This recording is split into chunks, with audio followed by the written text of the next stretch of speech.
ஆமென். கைகளை உயர்த்தி ஹalleluya. யோசுவாவின் புஸ்தகம் 6வது அதிகாரம். யோசுவா 6வது அதிகாரம் அதனுடைய 2வது வசனம்.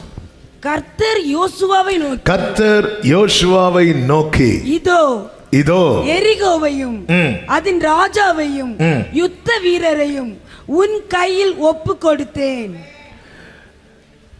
கர்த்தர் யோசுவாவை நோக்கி இதோ எரிகோவையும் அதன் ராஜாவையும் யுத்த வீரரையும் உன் கையில் ஒப்பு கொடுத்தேன். நேற்று இரவு பரிசுத்த ஆவியானவர் இந்த வார்த்தையை கொண்டு இடைவிட ஆரம்பித்தார். வாக்குத்தத்தம் என்றால் அநேக வார்த்தைகள் நமக்குள்ளே ஓடிக்கொண்டுதான் இருக்கும். ஆமென். ஆனாலும் ஆமென், உறுதிப்படுத்துகிறது பரிசுத்த ஆவியானவர். தருவேன் என்று சொல்லுகிறது இருக்கிறது, தந்தேன் என்று சொல்லுகிறது இருக்கிறது. ஆமென். நான் உனக்கு இதை செய்வேன் அப்படி சொல்லுகிற காரியம் இருக்கிறது. உனக்கு நான் செஞ்சுட்டேன் அப்படி சொல்ற காரியம் இருக்கிறது. ஒப்பு கொடுப்பேன்னா ஆண்டவர் தருவார். ஆனா எப்போ தருவார்னு தெரியாது. அது நடுவில் இருக்கிற ப்ராசஸ் தெரியாது. ஒப்பு கொடுத்தேன் என்றால் 100% கன்ஃபார்ம் ஆயிட்டு இனி இது என் கையை மீறி போகாது. சத்தம் ஆமென் சொல்லுங்க. ஹல்லேலூயா. கர்த்தர் சொல்லுகிற ஒவ்வொரு வார்த்தையும் ஒவ்வொரு தேவ பிள்ளை அப்படி பார்க்க ஆரம்பிக்கணும். நீங்க ஆபிரகாமுக்கு செய்வேன் என்றார். 99வது வயதுல வந்துட்டு நிச்சயமாக அப்படி சொல்லிட்டு போயிட்டார். அதன் அர்த்தம் என்ன? இனி தாமதிக்காது. ஒப்பு கொடுத்தேன் அப்படிங்கிறார்னா 100% அந்த காரியம் எனக்கு தான் என்பது அந்த இடத்துல கன்ஃபார்ம் ஆகுது. 2வது காரியம், இனி தாமதிக்காது. சொல்லுங்க, இனி தாமதிக்காது. இனி தாமதிக்காது. இனி தாமதிக்காது. நீங்க ஒரு காரியத்தை நல்லா புரிந்து கொள்ள வேண்டும். ஒரு சில காரியங்களை சொல்லி நாம ஜெபிக்க போகிறோம். யோசுவாவின் புஸ்தகம் அதனுடைய 1வது அதிகாரத்துல 4வது வசனத்துல கர்த்தர் யோசுவாவை பார்த்து இப்படி சொல்லுகிறார். வனாந்திரமும் இந்த லீபனோனும் தொடங்கி ஐபிராத்து நதியான பெரிய நதி மட்டும் உள்ள ஏத்தேரின் தேசம் அனைத்தும் சூரியன் அஸ்தமிக்கிற திசையான பெரிய சமுத்திரம் வரைக்கும் உங்கள் எல்லையா இருக்கும். நான் யோசுவாவின் வாழ்க்கையை மட்டும் முன்வைக்காம ஆமாம், நம்முடைய வாழ்க்கையில கர்த்தர் இடைபடுகிற சொல்ல விரும்புகிற சில காரியங்கள் இங்கே என்ன சொல்லப்பட்டிருக்கிறது என்றால் நல்ல கவனமா கேளுங்க. இவர்களுக்கான எல்லையை கர்த்தர் ஏற்கனவே நியமித்திருக்கிறார். ஆமென் சொல்லுங்க பார்க்கலாம். எனக்கான எல்லையை கர்த்தர் ஏற்கனவே குறித்து வைத்திருக்கிறார். ஆமென். இவன் எதுவரை வளருவான், இவன் எதுவரை படருவான் நமக்கு தெரியாது. யோசேப்பு கனித்தரும் செடி, அவனுடைய கொடி சுவர் மேல படருமா.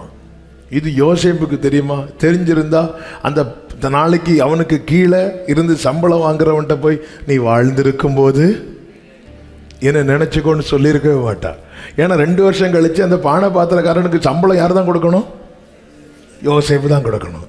தானியம் யார் தான் கொடுக்கணும்? யோசேப்பு தான் கொடுக்கணும். இது தெரியாததுனால தான் நீ வாழ்ந்திருக்கும் போது நமக்கு தெரியாது நம்ம எவ்வளோ வளருவோம், எவ்வளோ ஓடுவோம், எவ்வளவு படருவோம் நமக்கு தெரியாது. ஆனால் கர்த்தர் ஏற்கனவே எல்லையை நியமித்திருக்கிறார். நம்புறவங்க மாத்திரம் கரங்களை தட்டியோ கரங்களை உயர்த்தியோ ஆமென் என்று சொல்லி கர்த்தர் இங்க என்ன செய்கிறார் அப்படின்னா, ஆமென், அதை எப்படி உறுதிப்படுத்துகிறார் அல்லது எப்படி அவனை நம்ப வைக்கிறார்னா 3வது வசனத்துல கர்த்தர் சொல்லுகிற, நான் மோசேக்கு சொன்னபடி உங்கள் காலடி மிதிக்கும் எவ்விடத்தையும் உங்களுக்கு கொடுத்தேன். நீ மோசே லைஃபை பாருப்பா. மேகம் போன்ற இத்தனை திரளான சாட்சிகள் சூழ்ந்திருக்கு. நீ பாரு, உங்க லைஃபை பாரு. ஆபிரகாம்கிட்ட நான் சொன்னேன், கொடுத்தேனா? ஆமாண்டவரே. ஈசாக்கிட்ட நான் சொன்னேன், கொடுத்தேனா? ஆமாண்டவரே. யாக்கோப்கிட்ட நான் சொன்னேன், கொடுத்தேனா? ஆமா. இப்படி எல்லாம் நம்மளை அடுத்து கேட்க வைக்கிறதுக்காக. அதே போல நான் யோசுவாவை உனக்கு சொல்றேன், உன் எல்லை இப்போ நீ பார்க்கறது தெரியுமா, அல்லது இப்போ நீ போட்டு வச்சிருக்கிறது தெரியுமா? இது மட்டும் இல்ல, நான் உனக்கென்று ஒரு எல்லையை நீ கற்பனையில கூட நினைக்காத அளவுக்கு நான் போட்டு வச்சிருக்கிறேன். நான் மோசைக்கு சொன்னபடி கொடுத்தேன்.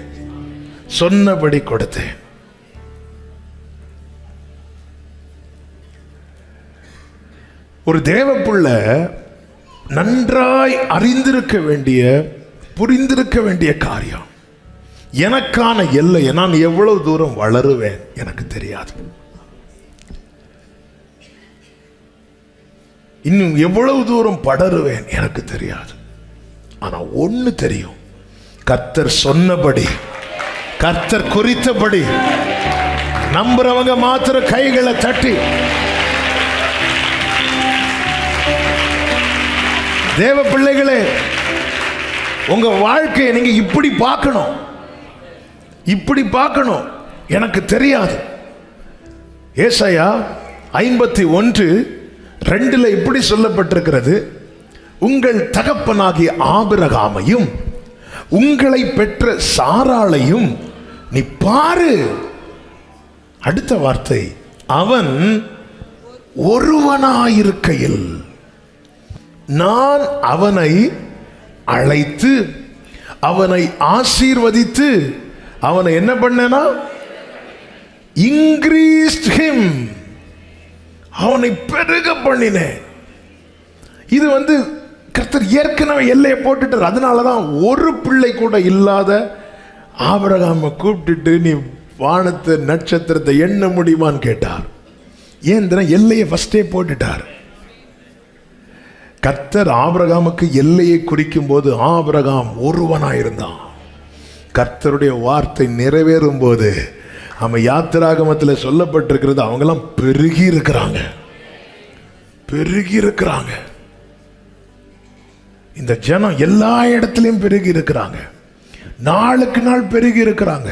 இன்று உலகத்தில் எத்தனை நாடுகள் இருக்கிறதோ அத்தனை நாடுகளின் பெயரும் எல்லாருக்கும் தெரியுமான்னு கேட்டால் தெரியாது. ஆனா இஸ்ரேல் என்கிற பெயரை தெரியாத ஒரு நாடு இருக்காது. இந்த எல்லை என்பது தேவன் ஏற்கனவே குறித்தது. நீங்க எவ்வளவு தூரம் உங்க வாழ்க்கையில் ஓடுவீங்க தெரியாது. ஆனா எனக்கு ஒண்ணு தெரியும், கர்த்தர் எல்லையை போட்டு வச்சிருக்கிறார். எவ்வளவு தூரம் தெரியாது. என் ஆண்டவர் சர்வத்தையும் கண்ட்ரோல் பண்ணுகிறவர்.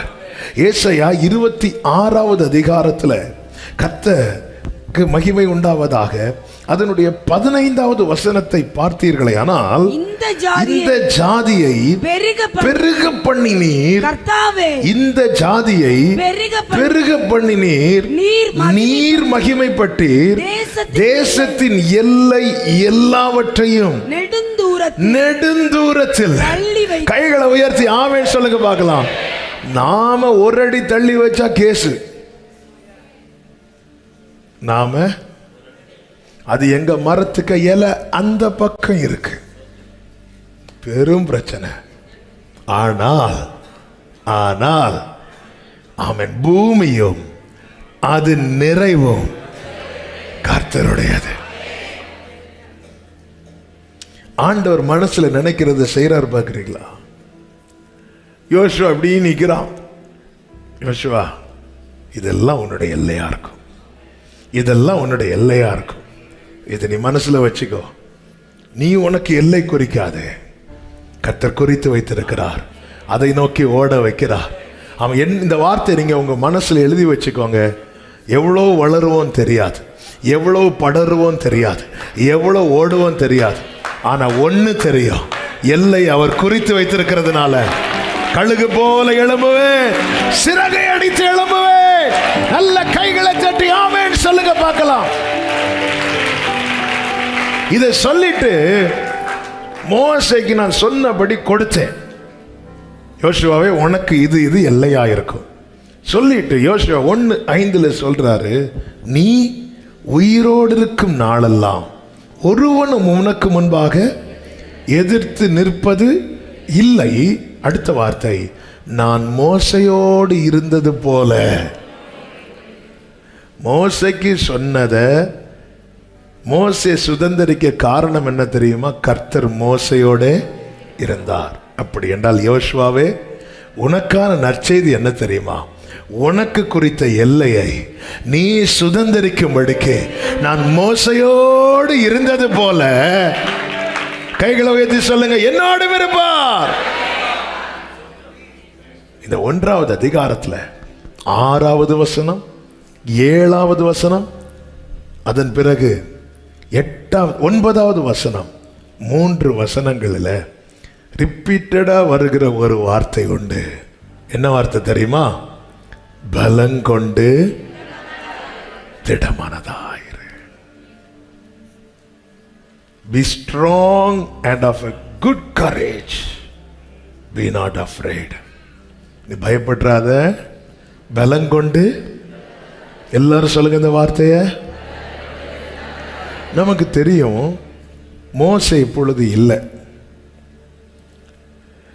1:1 சொல்லப்பட்டிருக்கிறது, கர்த்தருடைய தாசனாகிய மோசே மரித்த பின்பு கர்த்தர் மோசேயின் ஊழியக்காரனான நூனின் குமாரன் யோசுவாவை நோக்கி. 2வது வசனத்தில், என் தாசனாகிய மோசே மரித்து போனான், இப்பொழுது நீயும் இந்த ஜனங்களும் எல்லாரும் எழுந்து யோர்தானை கடந்து போங்கள். ஆராதனை வேளையிலே புறப்பட்டு போன்னு வந்துட்டு, நீ எழுந்துன்னா அர்த்தம் என்னன்னா, இனியும் நீ அதை நினைச்சு அழுதுட்டு இருக்காத. 34 உபாகம் 34வது அதிகாரம் அதனுடைய 8வது வசனத்தில், இஸ்ரவேல் புத்திரர் மோசேக்காக 30 நாள் அழுது கொண்டிருந்தார்கள். அடுத்த வார்த்தை, அவர்கள் அழுது துக்கம் கொண்டாடின நாட்கள் முடிந்தது. அப்போ ஆண்டவர் எதுக்கப்புறம் யோசுவாட்ட பேசுறார் தெரியுமா? நீ அழுது முடிச்சதுக்கு அப்புறம். ஆண்டவர் எப்போ அழுகையை நிறுத்துவோன்னு பார்த்துட்டு இருக்கிறார். ஆமே. இது ரொம்ப அழுறவங்கள்ட்ட என்ன சொன்னாலும் காதுல, ஏன்னா நம்ம பேசுற சத்தத்தை விட அவங்க அழுற சத்தமே அவங்கள என்ன நீ முதல்ல அழுது முடி. ஆமே. அழுது முடிக்கிறது வர 30 நாள் அழுறியா, அழுது முடி. அழுது முடிக்கிறது வர. ஆமே. அழுது முடிச்சாச்சு. அழுது முடிச்சாலும் அப்படியே தான் இருக்கிறாங்க, அந்த துக்கத்திலே தான் இருக்கிறாங்க. இப்பொழுது கர்த்தர் யோசுவாட்ட பேசுறார். இங்க பாரு, மோசே மரித்தான், நீ எழும்பு. ஆண்டவரே, இதுவரைக்கும் நாங்க எழும்பணுமா உட்காரணுமான்னு தீர்மானிக்கிறதெல்லாம் மோசே ஆண்டவரே. ஏன்னா மோசே தான் ஜனங்களை வழி நடத்திட்டு வந்தான். கர்த்தர் அங்கதான் ஒரு சத்தியத்தை சொல்றார். மோசே எழும்பணுமா உட்காரணுமான்னு தீர்மானித்தது நான்பா. நான் மோசையோடு இருந்தது போல. ஆமே. நீங்க மோசையை தான் பார்த்தீங்க, ஆனா மோசே என்ன பார்த்தா? யோசுவாவே, ஒன்றை புரிந்து கொள், மோசே விலகுவான், ஆரோனும் விலகுவான், மலைகள் விலகும், பர்வதங்கள் நிலை பெயரும், என் கிருபை உன்னை விட்டு. ஆமென் சொல்லுங்க பார்க்கலாம். நீ பலங்கொண்டு திடமானதாயிரு. நல்லா புரிஞ்சுக்கோங்க, வெளியே யோசுவா பெரிய யுத்த வீரன், வெளியே யோசுவா அடுத்த லீடர். ஆனா உள்ளம் எதுக்கு பயப்படுது, எவ்வளவு கலங்குது, இது யாருக்குமே தெரியாது. ஆனா கர்த்தருக்கு தெரியும், கர்த்தருக்கு தெரியும். ஆபிரகாம் யுத்தம் முடித்து வருகிறான். 4 பெரிய ராஜாக்களை துரத்தி விட்டு வரும்போது சோதோமின் ராஜா வந்து அப்ரிஷியேட் பண்ண வரான். எல்லாருமே ஆபிரகாமுடைய ஜெயத்தை கொண்டாடும் போது கிறிஸ்துவின் நிழலாய் அறியப்பட்ட மெல்கிசேதேக்கு வந்துட்டு அப்பமும் திராட்சரசமும் கொடுத்தாராம். ஏன்னா அவருக்கு தெரியும், வெளியே நல்ல யுத்தம் பண்ணா அவனுக்குள்ள எவ்வளவு களைப்பு இருக்கும் என்பது. ஆமே, நம்ம எல்லாம் ஒண்ணு சாதிச்சுட்டு ஜெயிச்சிட்டோன்னு வரும்போது அந்த ஜெயத்தை கொண்டாடுறதுக்கு 1000 பேர் இருப்பாங்க.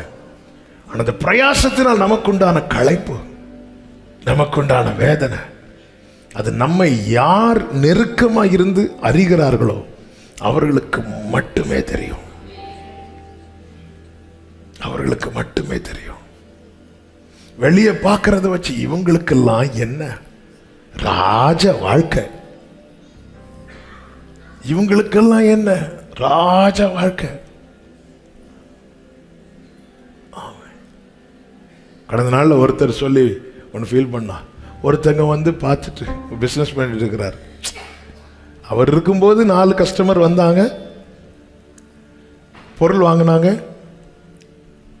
காசு கொடுக்குறாங்க. இவர் காசை வாங்கி என்ன கல்லாப்பட்டியா போட்டார்.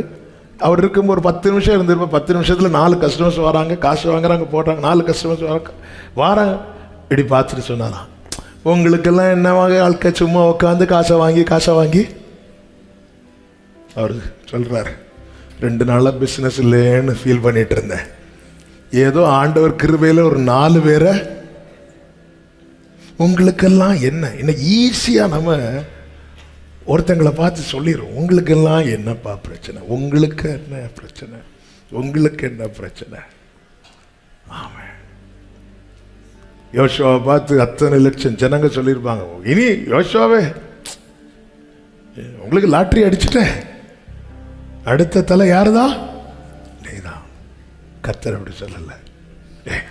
பலன் கொண்டு ஜனங்களுக்கெல்லாம் கர்மேல் பர்வதத்தில் நிற்கிற எலியாவை மட்டும்தான் தெரியும்.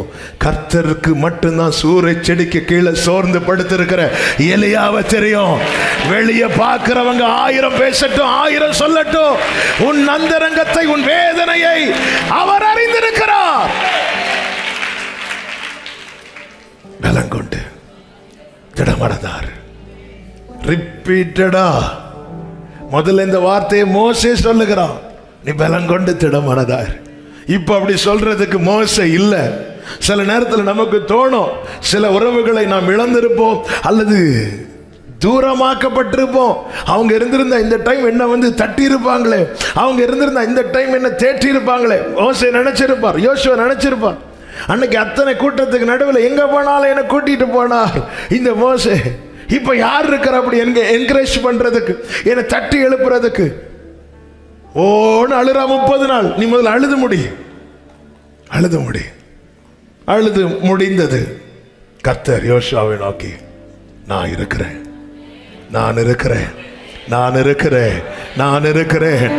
எனக்கான எல்லையை நான் காணும் மட்டும் கர்த்தர் என்னை விட்டு விலக மாட்டார். நம்புறவங்க மாத்திரம் கைகளை தட்டி, உனக்கண்டு தேவன் குறித்ததை, யோசுவாவே கேள், உனக்கண்டு தேவன் குறித்ததை இத உன் கையிலே ஒப்பு கொடுக்கிறார். ஆமென் சொல்லுங்க பார்க்கலாம். சீஷர்கள் பாருங்க, ஒண்ணுமே பிடிக்கல. யோவான் 21வது அதிகாரத்தில் மீன் பிடிக்க போயிட்டாரு பேதுரு. ஆமென். உண்மையில அவருக்கு வந்து பசி தாங்க முடியல.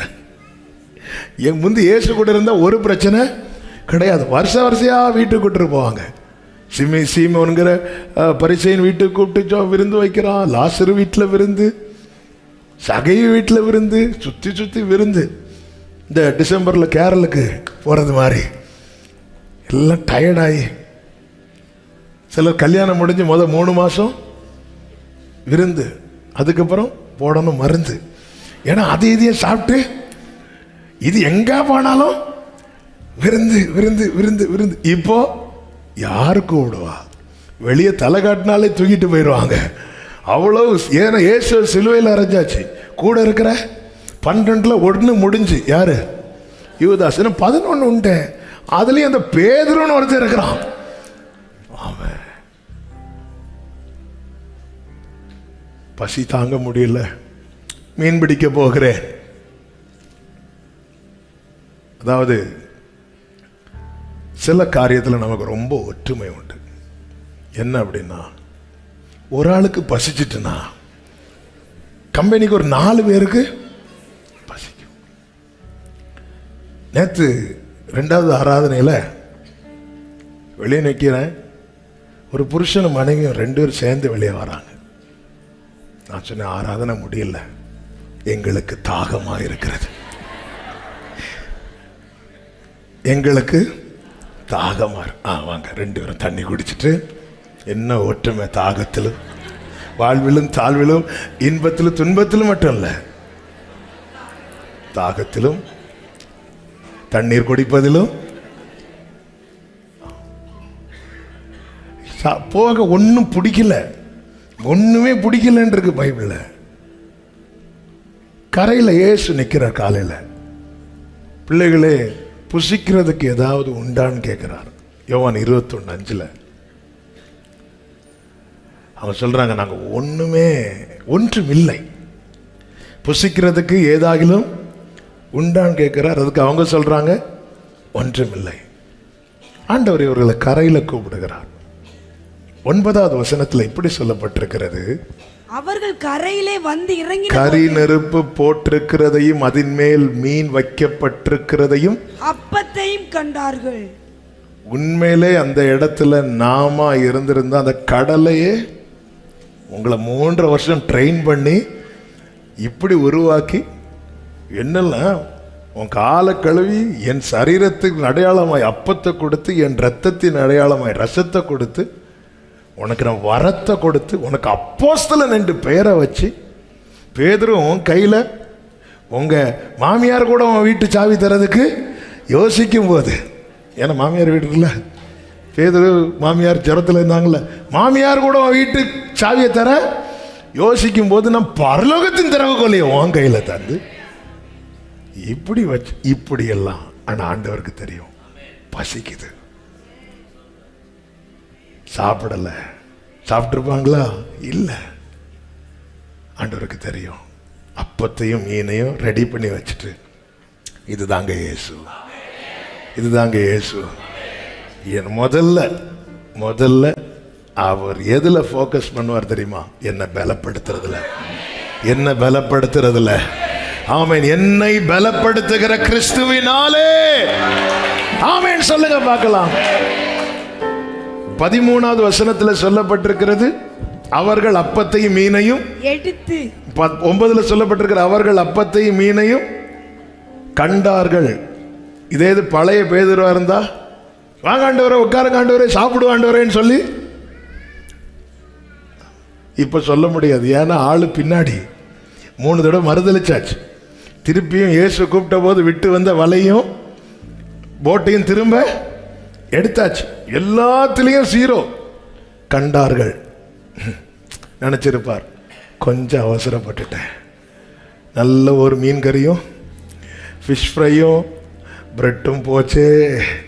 அவர்கள் கண்டார்கள். ஆண்டவர் பார்க்கிறார். அவங்க கேட்க இப்போ தயங்குறாங்க. எப்படி கேட்கறதுக்கு? எதை வச்சு கேட்கறதுக்கு? இயேசு வந்து எடுத்து கொடுத்தார். எலியா சூறை செடி கீழே படுத்த போது கர்த்தர் தம்முடைய தூதனை அனுப்பும் போது தூதன் வந்து தட்டி எழுப்புறான். என்னை எதுக்கு பலப்படுத்துறார் தெரியுமா? எனக்கு தேவன் குறித்த எல்லையை நான் காணணும். நான் வளரும்படி, நான் படரும்படி, நான் ஓடும்படி எனக்கென்று தேவன் நியமித்த எல்லையை காண என்னை அனுதினமும் பலப்படுத்துகிற என் தேவனுக்கு ஸ்தோத்திரம் என்று சொல்லுகிறவர்கள். ஹல்லேலூயா, ஹல்லேலூயா.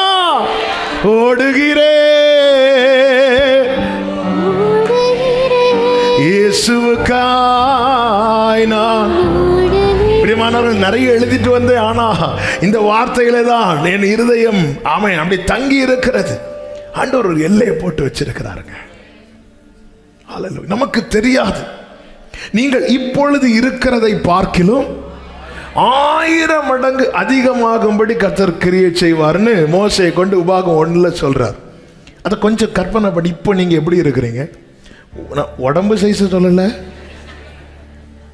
அதுக்கப்புறம் ஒரு ஆராதனைக்கு ஒரு ஆளுக்காக தான் நடத்தப்படும். போட்டோ எடுத்து வேணா போடலாம். கூட்டத்தின் ஒரு பகுதி. எல்லா நிலையிலும் நம்முடைய ஆவிக்குரிய நிலை ஆண்டவர் செஞ்சிருக்கிறார். தேவன் இதை செய்ய வல்லவர். ஆனா நம்மளால் இதை யோசித்து பார்க்க முடியுமா? கொஞ்சம் யோசித்து பார்க்க முடியுமா? தாங்க எப்படி தலை சுத்தம் இல்ல, தலை சுத்தி அப்படி. நான் ஆரம்பத்தில் இது வரும்போது இந்த வசனம் ஒரு நாள் ஆண்டவர் என்னோடு பேசி கொண்டிருந்தார். உடனே நம்ம ஆண்டவரே எனக்கு அவ்வளோ வேண்டாம், ஒரு பெரிய தியாகி ஆண்டவர்கிட்ட ஏன்னா யோசித்து பார்த்து தலைவலிச்சிட்டு. அதுக்கப்புறம் தான் பார்த்தா, அதாவது கர்த்தருடைய கை குறுகாது. ஆனால் நம்ம என்ன செய்ய தெரியுமா? அவர் கையை பிடிச்சி மடக்க பார்க்குறோம். கையை பிடிச்சி அண்ணா செய்வேன்னு சொன்னதான் என்ன வேண்டாண்டவரே. அவர் கையை பிடிச்சி இப்படி மடக்கி வச்சா குத்துதான். நம்ம செய்யறது ஃபுல்லா அவர் கையை பிடிச்சி அவர் நிறைய இங்க பார்ப்ப நான் உனக்கு ஆண்டவரே 1000 மடங்கு வேண்டாண்டவரே. ஏன்னா 10,000 ரூபாய் சம்பளம் ஒரு 12,000 ரூபாய் கூட்டிட்டீங்கன்னா, ஒரு 15,000 ரூபாய் கூட்டிட்டீங்கன்னா இவர் நீயே மடக்கி தார. ஏங்க அவர் செய்ய விடுங்க. அவர் எனக்கு தீமை செய்ய மாட்டார் நம்பிக்கை இருந்த ஆண்டவரே செய்யுங்க ஆண்டவரே. மேற்கு கிழக்கு வடக்கு தெற்கு பரம்பு வா என்றீரே, பூமியின் தூளை போலும் சந்ததி பெருகும் என்று வாக்குரைத்தீரே. நல்ல கையை தட்டி பாடுங்க. மேற்கு கிழக்கு பரம்பு வா என்றீரே, பூமியின் தூளை போலும் சந்ததி பெருகும் என்று வாக்குரைத்தீரே. சொன்னதை செய்யும் அளவோ என்னை கைவிடவே மாட்டீரே. நான் உன்னை விட்டு விலகுவதும் இல்லை, உன்னை கைவிடுவதும் இல்லை. ஆமென். ஏல் பெத்தேல் இது வானத்தின் வாசல். ஏசாயா ஆசீர்வாதத்தின் ஏல் பெத்தேல்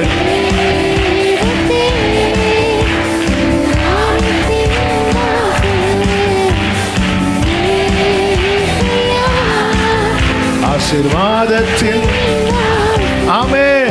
இப்படி யோசுவாவை பலப்படுத்தி திடப்படுத்தி தைரியப்படுத்தி சுதந்திரிக்க நேர கொண்டு வருகிறார். இப்போ எல்லாம் கிடைக்கும்னு பார்த்தா யோசுவா 6வது அதிகாரம் 1வது வசனத்தில் இப்படி சொல்லப்பட்டிருக்கிறது. எரிகோ இஸ்ரவேல் புத்திரருக்கு முன்பாக அடைக்கப்பட்டிருந்தது. ஒருவரும் வெளியே போகவும் இல்லை, ஒருவரும் உள்ளே வரவும் இல்லை. ஆமென். ஹல்லேலூயா.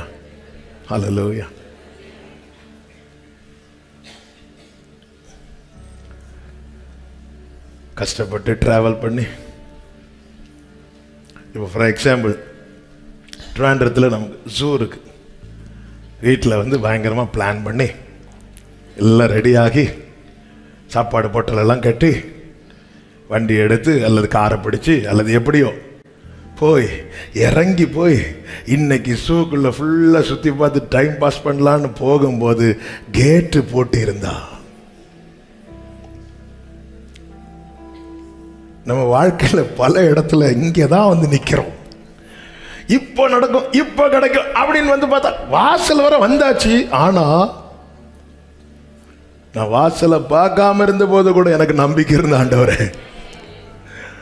ஆனா என்ன நீங்க இங்க கொண்டு நிக்க வச்சுட்டு பார்த்தா யாராவது இதுக்குள்ள போட ஒருவரும் யாராவது உள்ள இருந்து. அப்ப அந்த வாசல் என்பது எவ்வளவு ஸ்ட்ராங்கா இருக்கும்.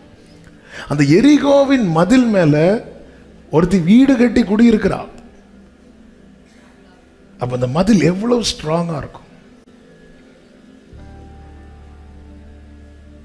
ஆண்டவரே, நம்பி நம்பி நம்பி நம்பி நம்பி நம்பி காத்திருந்து காத்திருந்து காத்திருந்து சுதந்திரிக்கலான்னு வரும்போது டோர் க்ளோஸ்ட்.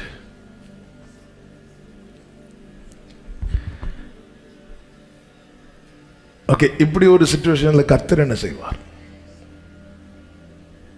நாம் என்ன செய்வோம் நமக்கு தெரியும், நிறைய செஞ்சிட்டோம்.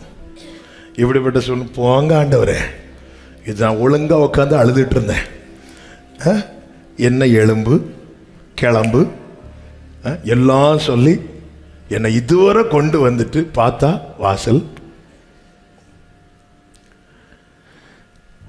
அடையாளத்தெல்லாம் பார்த்தா நடக்கிறது மாதிரியே, ஆனா நடக்கும் நினைக்கிற நாள் வரும்போது வாசல். நீங்கள் தொடர்பு கொண்ட வாடிக்கையாளர் தொடர் விலைக்கு இனி கொஞ்ச காலத்துக்கு உள்ளே வரமாட்டார். இன்னைக்கு அநேக தேவ பிள்ளைங்க வாழ்க்கையில் டோட்டலா டயர்ட் ஆகிறது, தளர்ந்து போறது இந்த மாதிரி சிச்சுவேஷன் வரும்போது தான். அப்போ நமக்கு தெரியும் இப்படி ஒரு நம்ம ரொம்ப எதிர்பார்த்து எதிர்பார்த்து எதிர்பார்த்து எதிர்பார்த்து எதிர்பார்த்து இப்போ ஒருத்தங்க சொல்றாங்க, நான் உங்களுக்கு இன்னொரு 10 நாள்ல கரெக்டா எல்லாம் செஞ்சு தரேன்னு ஒரு அதிகாரி சொல்றாரு. எல்லாம் எதிர்பார்த்து எதிர்பார்த்து எதிர்பார்த்து வரும்போது அந்த அதிகாரியே அங்கே இல்லை, அவர் இருந்த ஆஃபீஸும் பூட்டி இருக்கு. நேற்று வரை அது சும்மா தான் தொடர்ந்து ஆனால் பூட்டி இருக்கு. இனி அவரை பார்க்க முடியாது, அவர் டிரான்ஸ்ஃபர் ஆகி போயிட்டாரு. இனி அவர் இந்த ஏரியா பக்கமே வரமாட்டாரு. ஃபோன் நம்பரே மாத்திட்டாரு. எல்லாமே நமக்கு அகென்ஸ்டா இருந்து அந்த இடத்துல நம்ம எப்படி நம்பிட்டு இருப்போம்? மோசே மரித்த போது கூட அழுதது உண்மைதான், ஆனாலும் கொஞ்சம் நம்பிக்கை இருந்துச்சு. ஆனா இப்போ வாசல் யாருக்காவது உள்ள போக முடியுமா? இல்ல. உள்ள இருந்து யாருக்காவது வெளியே வர முடியுமா? இல்ல. அதன் அர்த்தம் என்ன? யார் நினைச்சாலும் அந்த வாசலை திறக்க முடியாது. அப்படிப்பட்ட ஒரு நிலையில இப்ப யோசுவா வந்து நிக்கிறான். சரி, யோசுவாவின் நிலைமை டோட்டலா எல்லாமே இழந்து போகக்கூடிய ஒரு சூழ்நிலை நம்முடைய வாழ்க்கையில கூட இப்படி நம்பி காத்திருந்து கர்த்தர் பலம் கொண்டு திடமானதை ஒரு வாட்டியில 3 வாட்டி சொல்றார். அது மாத்திரமல்ல, நீங்க கீழே படிச்சீங்கன்னா ஜனங்களை வச்சு சொல்ல வைக்கிறார். ஜனங்களும் நீர் பலம் கொண்டு திடமானதாய் மாத்திரம் இரும். இதை மட்டும் ஓகே ஓகே ஓகே ஓகே இந்த மாசம் வாக்குத்தத்த மாசம், போன மாசம் இன்னும் இந்த காரியத்துல நம்பிக்கை உண்டு. நான் வேண்டாம் தான் இருந்தேன், ஆனால் வார்த்தையை தந்து எங்களை தட்டி எழுப்பி இன்னும் இந்த நான் வேண்டான்னு சொல்லி அழுது அதோட முடிச்சிடலான்னு பார்த்தா, ஹலோ, இன்னும் இந்த காரியத்தில் நம்பிக்கை. ஓகே, அழுகையத்தோட எழும்பு புறப்படு. எத்தனை பள்ளத்தாக்கில் இருந்து ஆண்டவரை கொண்டு வந்து கடைசியில் ஆமென் சுதந்திரிக்கலாம் பார்த்தா டோர் க்ளோஸ். அப்ப நான் லீவு போட்டது வேஸ்ட், நான் வண்டி பிடிச்சது வேஸ்ட், நான் பொட்டலம் கொண்டு அது வேஸ்ட் ஆகாது, அது சாப்பிட்ருவோம். அப்போ எனக்கு ஒரு நாள் மொத்தத்தில் எல்லாம் பிளான் பண்ணி வந்து பார்த்தா வாசல் அடைப்பட்டாச்சு. இப்போ இந்த இடத்துல யோசுவாட்ட ஏதாவது கேட்டா, ஆமே அந்த டாக்ஸி இப்போதான் போச்சு, கூப்பிடு வண்டி எப்படி. ஆனால் இந்த இடத்துல தான் கர்த்தர் செய்வேன் என்று சொல்லல, செய்தேன் என்கிறார். இந்த இடத்துல தான் கர்த்தர் சொல்லுகிறார், நான் இந்த மனுஷரை உன் கையிலே ஒப்பு கொடுத்தேன். ஹல்லேலூயா. நான் நம்புவதற்கு ஒன்றும் இல்லை, நம்புவேன். அப்ப இந்த இடத்துல என்ன தெரியுது அப்படின்னா, என் நம்பிக்கை ஒருவேளை உறுதி இல்லாமல் இருக்கலாம், ஆனால் என் வாழ்க்கையிலே கர்த்தர் செய்வேன் என்ற காரியத்தில் அவர் உறுதியா இருக்கிறார். எத்தனை மதில் எழும்பினாலும், எத்தனை வாசல் அடைபட்டிருந்தாலும், என் வாழ்க்கையில செய்வேன் என்ற காரியத்தில் கர்த்தர் உறுதியா இருக்கிறார். நம்புகிறவர்கள் மாத்திரம் நல்ல கைகளை தட்டி, என் வாழ்க்கையில என் குடும்பத்தில் கர்த்தர் செய்வேன் என்ற காரியத்தில் உறுதியா இருக்கிறார்.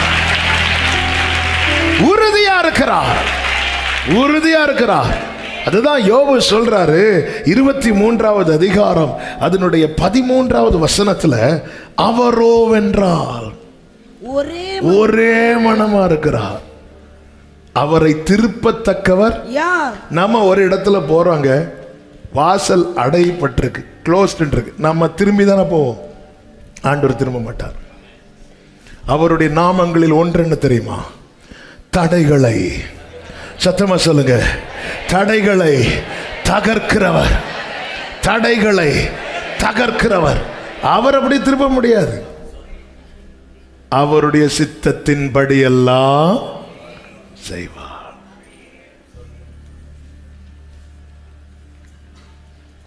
நாம போய் வாசல் அடைபட்டிருந்து நம்ம திரும்பிடுவோம். யோசுவா மட்டும் தனியா போனா திரும்புவான்னு தெரியும். அதனால தான் ஃபர்ஸ்டே கர்த்தர் ப்ராமிஸ் கொடுத்துட்டார். மோசையோடு இருந்தது போல, மோசையோடு இருந்ததுனால செங்கடலை கண்டு திரும்பல. மோசே திரும்பல. செங்கடலை கண்டு மோசே திரும்பல. யோசுவாவை மோசையோடு இருந்தது போல, நான் மோசையோடு இல்லைன்னா சிவந்த சமுத்திரத்தை கண்டு திரும்பி இருப்பான். யோசுவாவே, இந்த கோட்டை, இந்த தடை, இந்த யோர்தான் இதுவரை கொண்டு வந்தது உன்னை திரும்ப பண்ணுவதற்கல்ல. உம்மாலே நான் ஒரு சேனைக்குள் பாய்வேன், உம்மாலே நான் மதிலை. அவரோ வென்றார். அப்போ இங்க ஒரு விஷயம் தெரியுது. நம்ம எதை பெரிய விஷயமா பார்க்கிறோமோ இதை ஆண்டவர் ஒரு பொருட்டாவே எண்ணல. பாருங்க, ஆபிரகாம் கூடவே இருந்தவன் தான், எல்லா விதத்திலும் ரொம்ப சப்போர்ட்டிவா இருந்தவன் லோத்தும் ஆசீர்வதிக்கப்படுறான். 13வது அதிகாரத்தில் லோத்து பிரிஞ்சு போயிட்டார். கூடவே இருந்துட்டு திடீர்னு ஒருத்தன் பிரியும் போது வலி இருக்கும்.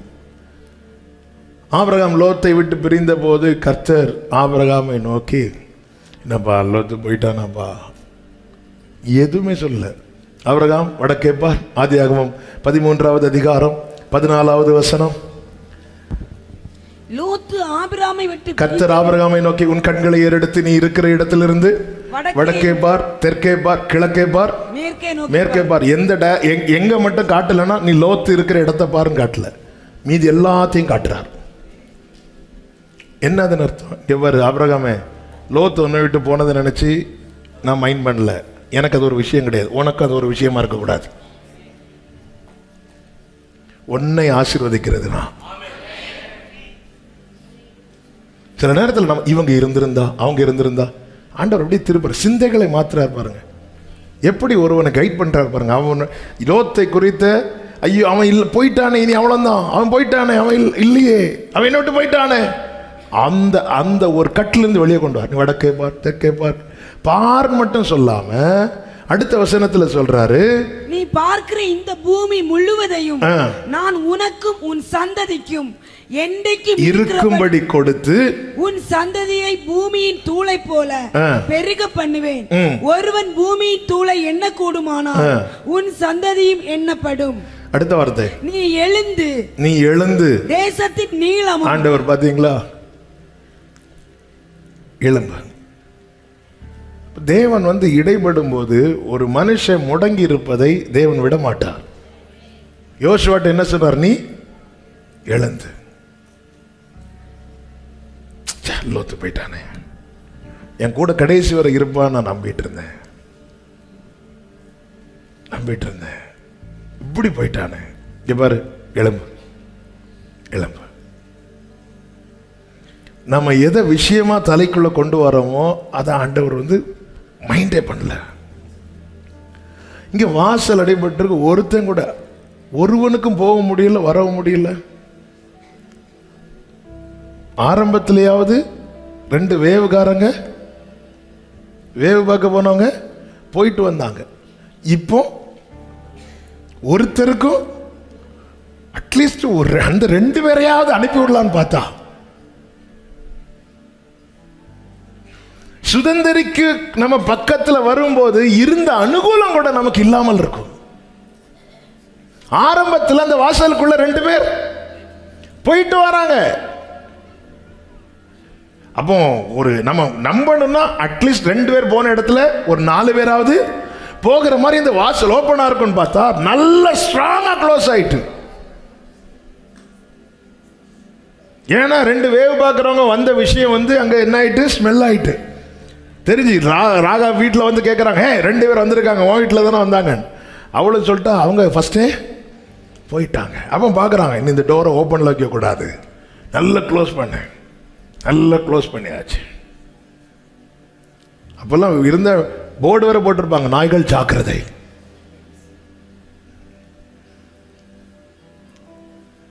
யோசுவா ஒருவேளை அந்த 2 பேரை பார்த்துருப்பாங்க. நீங்களும் போனீங்க, இருந்ததையும் சிலர் நம்ம இப்படியெல்லாம் சில காரியத்துக்கு அனுப்பிவிடுவோம். இருந்த கொஞ்ச நஞ்சத்தையும் கரெக்டாக முடிச்சுட்டு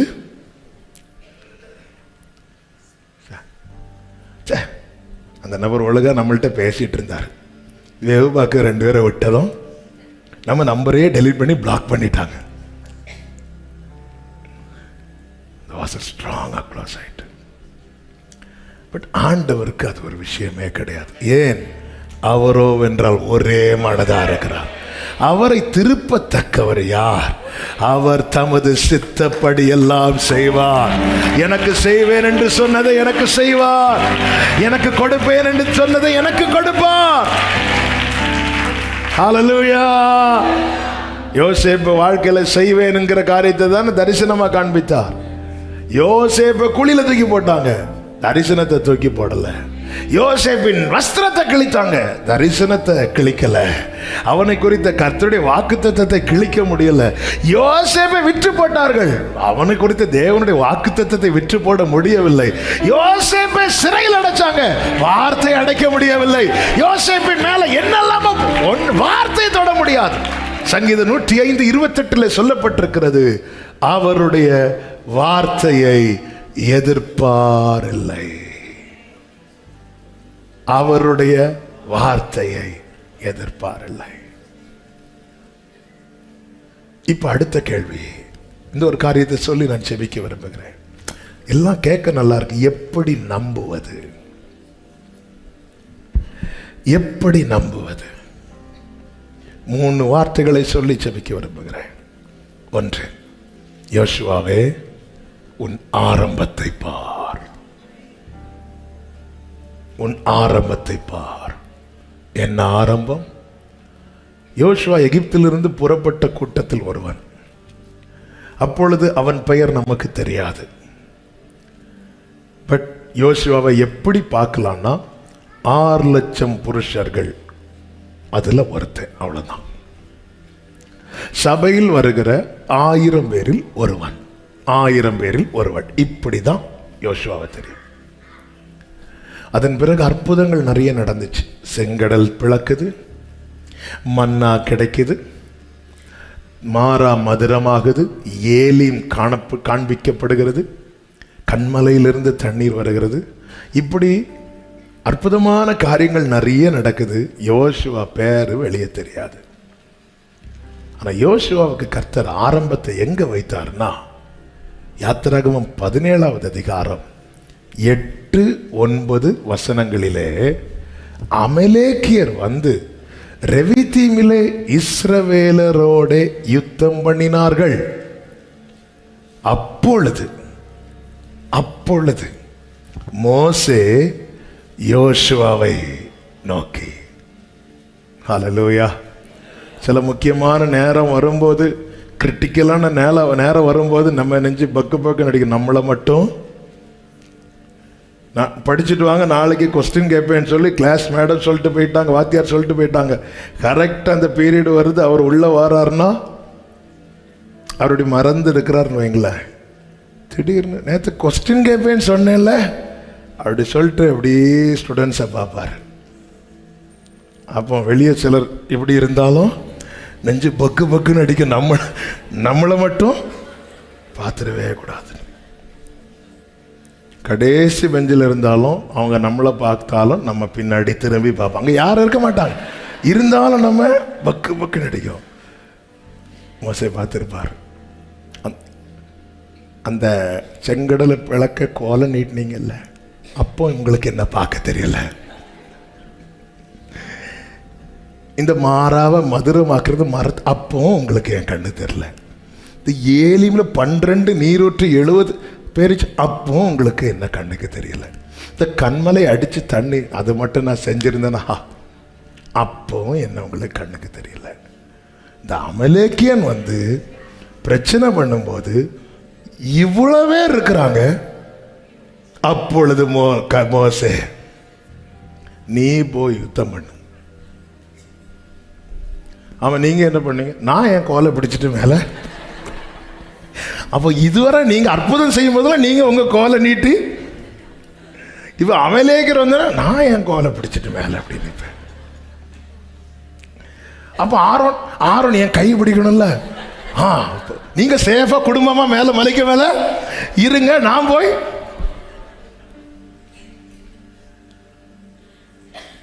ஹல்லேலூயா, ஹல்லேலூயா. எல்லாரும் நினைச்சிருப்பாங்க இன்னைக்கு மாட்டினா யோசுவா. இல்ல இல்ல, யோசுவாவே, இது உனக்கு ஆரம்பம், இது உனக்கு ஆரம்பம். முடிந்ததென்று நினைக்கிற இடத்துல உனக்கு ஆரம்பத்தை கொடுக்கிறவர். யோசுவாவின் ஆரம்பமே யுத்தத்துல தான். ஹல்லேலூயா, ஹல்லேலூயா. ஒரு ஆரம்பம். நான் எப்படி நம்ப? உன் ஆரம்பத்தை பார். மோசைக்கு ஆரம்பம் எங்க தெரியுமாங்க? நைல் நதியில தூக்கி போட்டா தெரியுமா? தூக்கி போட்டாங்க தெரியுமா? அங்கதான் ஆரம்பம். ஹல்லேலூயா. குழியில இவனை கொல்லுவோன்னு சொல்லி தான் தூக்கி போட்டாங்க. அங்க யோசேப்புக்கு ஒரு ஆரம்பத்தை கொடுத்தார். ஹல்லேலூயா, ஹல்லேலூயா. இவர் இனி இருக்க கூடாது என்று இயேசுவை சிலுவையில் அறைந்து கொண்டார்களே, அங்கே சபைக்கு ஒரு ஆரம்பத்தை கொடுத்தார் அல்லவா? ஆமென். உன் வாழ்க்கையில தேவன் அனுமதிக்கிற யுத்தம் உன் கதையை முடிப்பதற்கல்ல, உனக்கு ஒரு ஆரம்பத்தை கொடுப்பதற்கு. ஜீசஸ் ஆரம்பத்தை கொடுக்கிறார். ஹல்லேலூயா. ஆரம்பத்தை பாரு. ஆமென். ஹல்லேலூயா. அதை தாண்டி வந்திருக்க, தீய கடந்துட்ட, இனி தண்ணீரே கடக்கணும். அவ்வளவுதான். தீய கடந்துட்ட. தண்ணீர்ல சாகணும்னா எதுக்கு தீய கடக்க வைக்கணும்? தீயை கடந்து வந்தோம், இனி தண்ணீரே கடக்க பண்ணுவார். எதற்காக? செழிப்பான இடத்துல. அதுதான் தேவன் எனக்கு குறித்த எல்லை. ஆமென் சொல்லுங்க பார்க்கலாம். ஆரம்பத்தை பார். இரண்டாவது உபாகமம் 31வது அதிகாரம் 7வது வசனம்.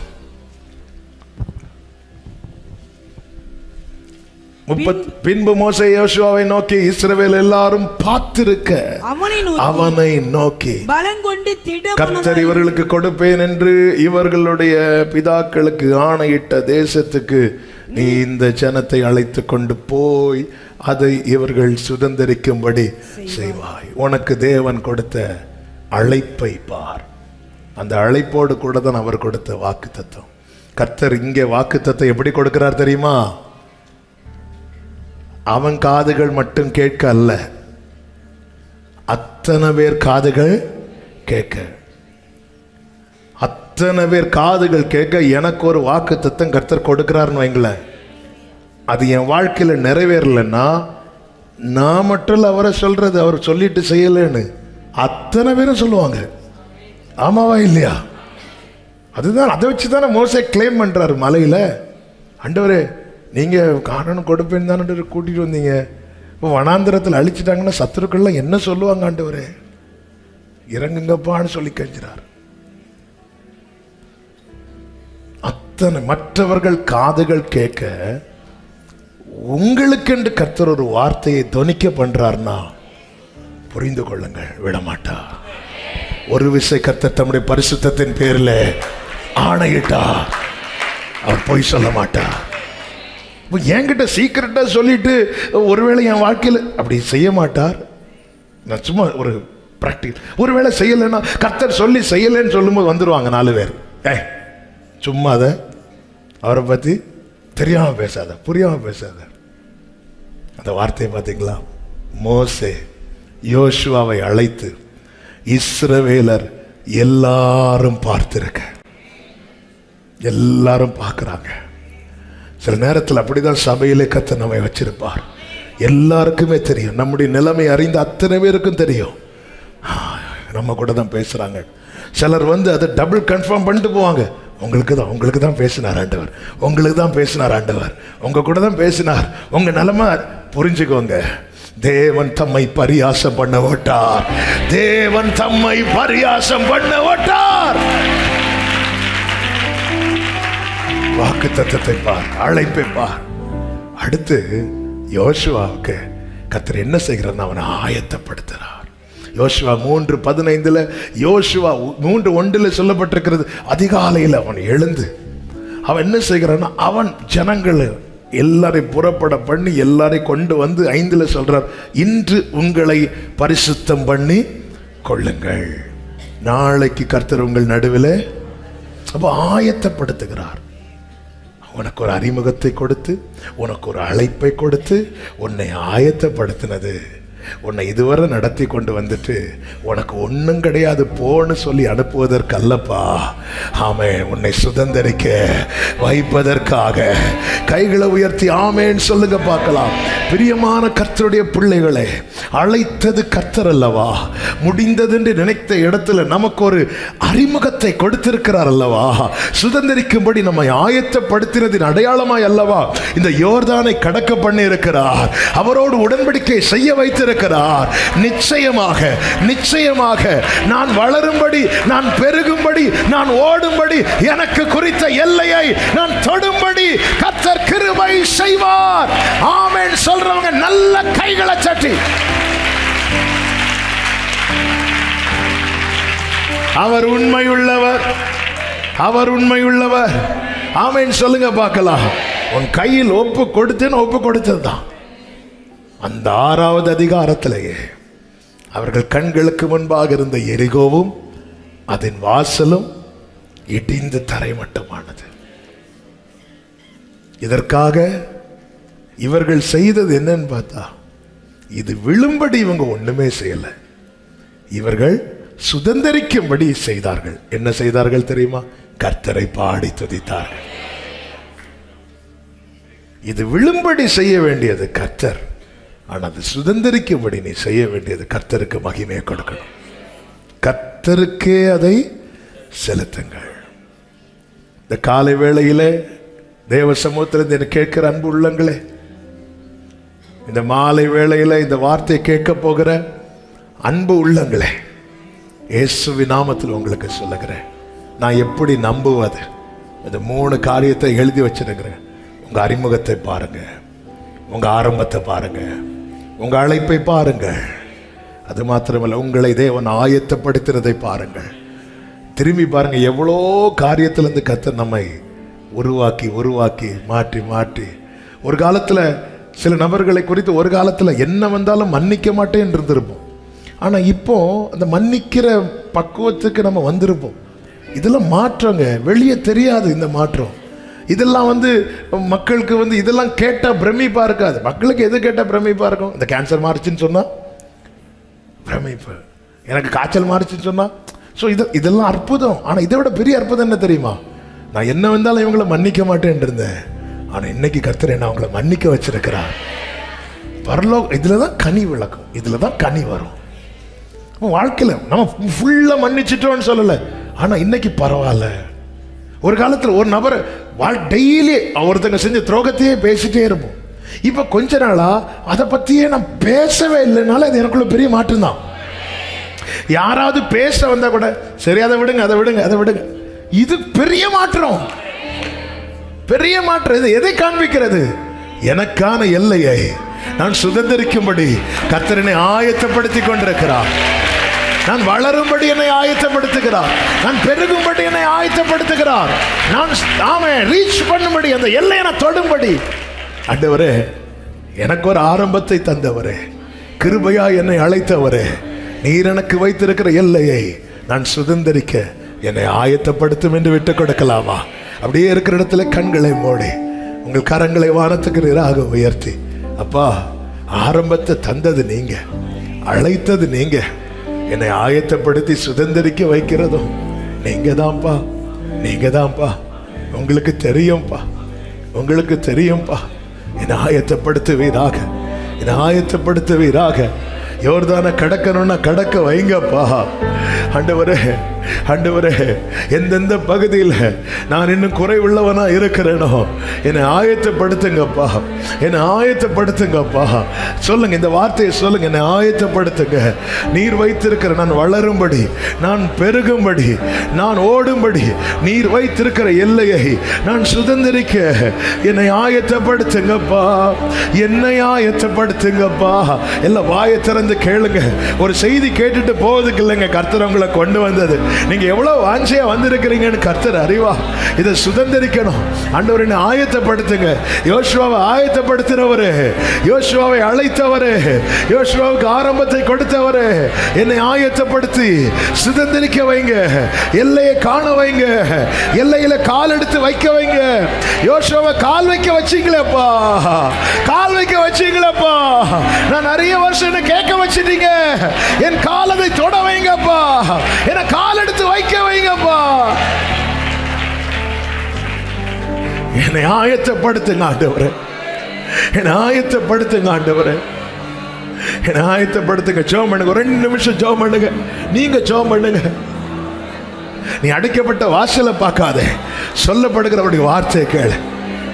ஆமென். வாசல் டைட்டாக டைட்டாக வேர்டு கன்ஃபார்ம் ஆயிட்டே இருக்கு, வேர்டு ஸ்ட்ராங் ஆயிட்டே இருக்கு.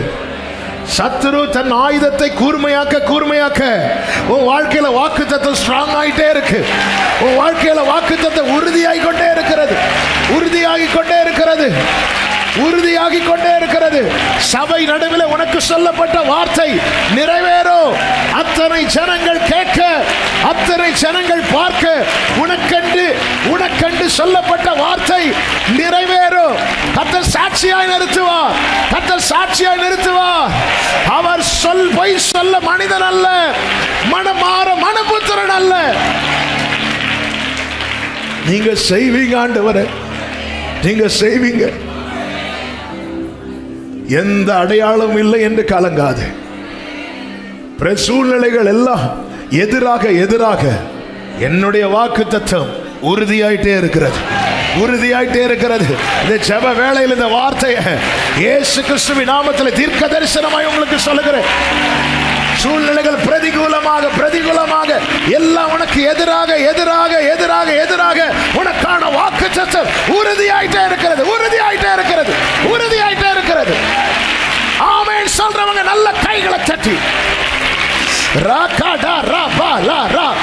அவரோ ஒரே மனதாய் இருக்கிறார். அவரை திருப்பத்தக்கவர் யார்?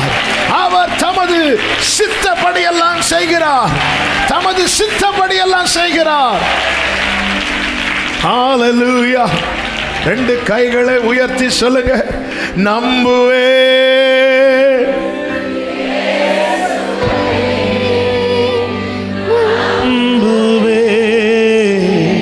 இயேசுவை நம்புவே. Glory Father. இயேசுவை. Amen Jesus. நம்புவே. இயேசு. கைகளை உயர்த்தி வைக்கலாமா? எங்களுக்கு ஆரம்பத்தை கொடுத்தவரே, கிருபையாய் அழைத்தவரே, அத்தனை பேர் பார்க்க எங்களுக்கான வாக்கு தத்துவத்தை துணிக்க பண்ணினவரே, நீர் நிறைவேற்றுவீர். எங்களை ஆயத்தப்படுத்துகிறீர் அதற்காக, எங்களை ஆயத்தப்படுத்துகிறீர் அதற்காக, சுதந்திரிப்பதற்காக எங்களை ஆயத்தப்படுத்துகிறீர். ஆண்டவரே, இந்த வார்த்தையை கேட்டு கர்த்தர் என்னோடு தான் பேசினார் என்கிற நிச்சயத்தோடு உங்க சமூகத்தில் தங்களை அர்ப்பணித்த ஒவ்வொருவருக்காக ஜெபிக்கிறேன். சுதந்திரிக்க வைப்பீராக. கானான் எல்லையிலே கால் வைக்க வைங்கப்பா. சாட்சியாய் நிறுத்துவீராக. உம்முடைய நாமத்துக்கு மகிமை வரப்படும். எல்லா மகிமை உமக்கு செலுத்துகிறோம் இரட்சகர் இயேசு கிறிஸ்துவின் நாமத்தில் பிதாவே, ஆமென். சேர்ந்து சொல்லுவோம், என் ஆத்துமாவே கர்த்தரை ஸ்தோத்திரி, முழு உள்ளமே அவருடைய பரிசுத்த நாமத்தை ஸ்தோத்திரி. என் ஆத்துமாவே கர்த்தரை ஸ்தோத்திரி, கர்த்தர் செய்த சகல உபகாரங்களை மறவாதே. ஆமென். ஹalleluya. God bless you. கர்த்தர் உங்களை ஆசீர்வதிப்பாராக. ஆமென்.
நீங்கள் பார்த்து கொண்டிருப்பது உங்கள் ஜாய் டிவி. உங்கள் துக்கம் சந்தோஷமாய் மாறும்.